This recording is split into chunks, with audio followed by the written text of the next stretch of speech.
안녕하세요. 건물 파는 남자 정수장입니다. 오랜만에 인사드리는 것 같네요.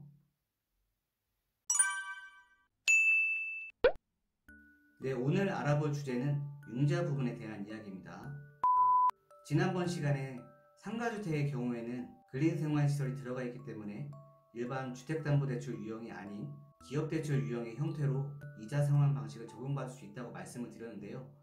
다중주택이나 다가구주택의 경우에도 이자만 내는 이자 상환 방식을 채택받을 수 있는 두 가지 방법이 있습니다.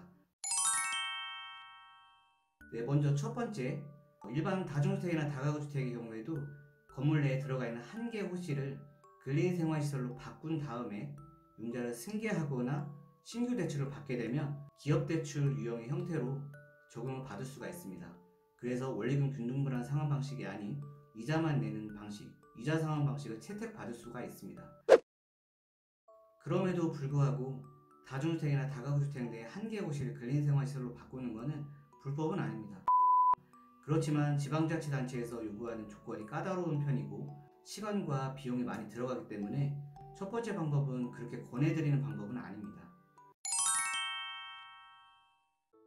네, 두 번째 방법은 사업자 등록을 내는 방법이 있습니다. 네, 사업자 등록이라고 하면 흔히 이제 두 가지가 있는데요. 지방자치단체에 등록을 하는 주택임대사업자 등록하고 그 다음에 세무서에 등록하는 사업자 등록, 부동산 임대 분야에 대한 사업자 등록 두 가지가 있습니다. 여기서 제가 말씀드리는 건 지방자치단체에 대한 주택임대사업자 등록이 아니고요. 세무서에 대한 사업자 등록, 부동산 임대 분야에 대한 사업자 등록을 말씀드리는 겁니다. 2020년도부터는 사업자 등록이 거의 의무화되고 있죠. 아마 거의 강제적으로 정부에서 2020년도부터는 사업자 등록을 의무화 시켰기 때문에 사업자 등록을 하지 않는 경우에는 연 소득에 대해서 0.2%의 가산세를 부과한다고 발표를 했었죠.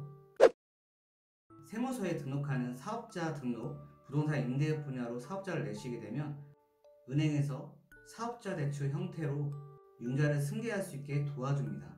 그렇기 때문에 이 세무서에 등록하는 사업자 등록을 내시게 되면 원리금 균등분할 상환 방식을 적용받지 않고 이자만 내는 방식, 이자 상환 방식을 채택받게 됩니다.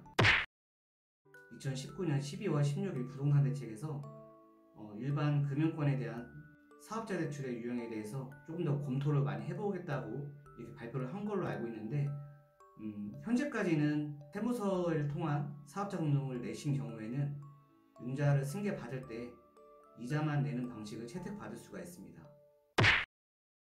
근데 사업자 등록을 하게 되면 우선 세금 신고를 해야 되겠죠. 그리고 국민연금하고 건강보험료가 인상되거나 추가로 나올 수가 있게 됩니다. 약간의 부작용이 있긴 한데 그럼에도 불구하고 이자만 내는 방식이 더 유리하다고 생각을 하시면 사업자 등록을 내시고 일반 다중주택이나 다가구주택을 매입하시면 되겠습니다.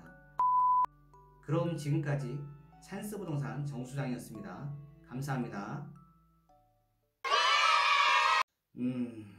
녹화 끝났네요.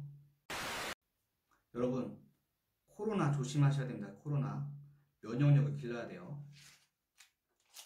홍삼즙 코로나 조심.